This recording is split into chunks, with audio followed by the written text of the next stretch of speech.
বন্ধুরা কিছুদিন আগে আমি গেছিলাম কাটোয়ার একটি ফেসবুক মেটাপ অনুষ্ঠানে, আর আমার সঙ্গে ছিল আমার একটি বন্ধু আর আমার ক্যামেরাম্যান। 12টার দিকে রেডি হয়ে বাড়িতে বসেছিলাম। কিছুক্ষণ পর বন্ধু ফোন করে বলল, আমি চলে এসেছি তোমার বাড়ির সামনে, তুমি বেরিয়ে এসো। এখানে আসার পর দেখে আমি আমার সানগ্লাসটাই বাড়িতে ফেলে এসেছি। তাই বন্ধু তার সানগ্লাসটা আমাকে পরিয়ে দেখাচ্ছিল যে এটা হবে কিনা। অনেক দূর যেতে হবে, তাই বেশি দেরি না করে ক্যামেরাম্যানকে সঙ্গে নিয়ে বেরিয়ে পড়লাম। গাড়িতে যেতে যেতে অনেক এনজয় করলাম।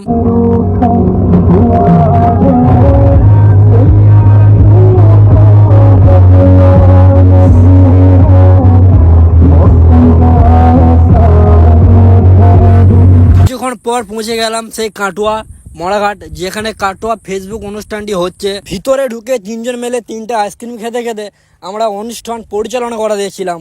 কিছুক্ষণ ভিতরে থাকার পর বাইরে এসে দেখি না, কেউ তো আছে যারা আমার ভিডিও দেখে। ভাই খুব ভালো লাগে যখন কেউ এসে বলে ভাই আমি তোমার ভিডিও দেখি। তারপর আমি কিছু ভিডিও শুট করলাম। অনেকটা ক্লান্ত হয়ে গেছিলাম কারণ অনেকটা গরম ছিল। কিছুক্ষণ পর আবার বেরিয়ে পড়লাম গাড়ি নিয়ে বাড়ি আসার উদ্দেশ্যে।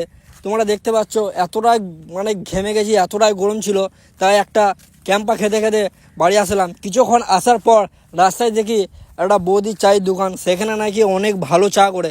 তাই 3জন মিলে দাঁড়িয়ে 1 কাপ চা খেতে খেতে মিনি ব্লগটা শেষ করলাম।